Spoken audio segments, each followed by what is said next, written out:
Tonight I'm making one of my favorite summertime treats, French toast with blueberry and plum compote. These are mini slider buns that I had from 4th of July. This is a great way to make use of any leftover hot dog or hamburger brioche buns. We'll start by making our blueberry and plum compote because we'll cook it on the stove and it will need to cool before we add it to our French toast. Start by chopping up at least 3 red plums. I recommend choosing ones that are pretty ripe because they'll be nice and sweet.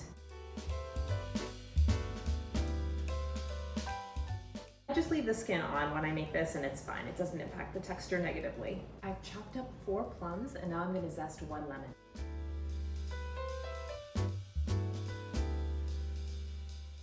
I have some fresh thyme here. I actually picked this from the fresh herbs that I just recently bought from the grocery store. I'm going to be planting them in the garden soon. I'm just removing all of the leaves from the stem here by pinching the stem in one hand and then just gently pulling and all the leaves come off. I'm just going to give the fresh thyme a quick rough chop. I've added the chopped plums, about a cup of fresh blueberries, and the lemon zest to a pot. To that, I'm going to add in the thyme. So I'm going to add in some lemon juice, syrup for sweetness as well.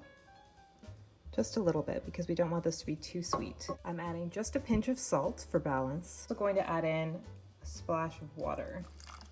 Vanilla.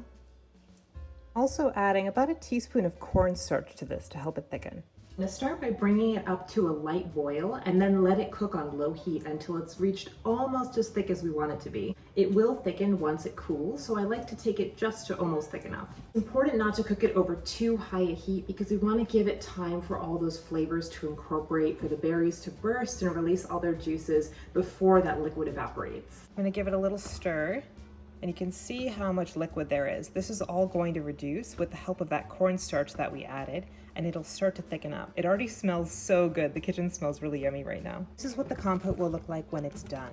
You'll see that when I drag the spoon along the bottom of the pot, it is just almost thickened up completely. It will continue to thicken when I take it off the heat, which is why I don't want to let it go too far. First thing that I'm going to do is take my slider buns and separate them.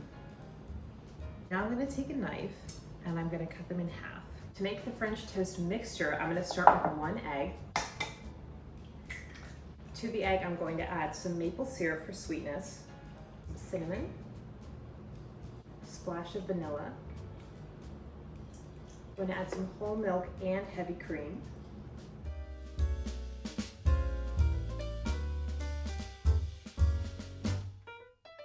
I'm currently preheating my griddle. If you don't have a griddle, any conventional nonstick frying pan or even a well-greased cast iron skillet would work great for this. We're gonna start by taking each of our buns and we're gonna dip them into the mixture.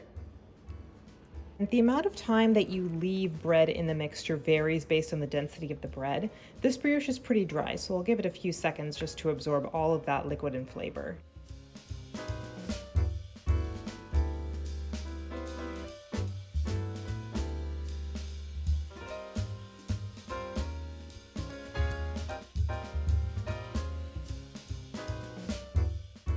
A splash of vanilla.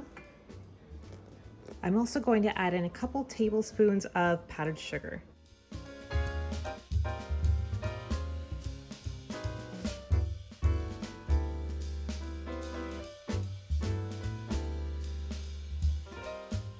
The butteriness of the brioche goes so well with the tartness of that compote. You can taste the blueberry and plum and that lemon coming through.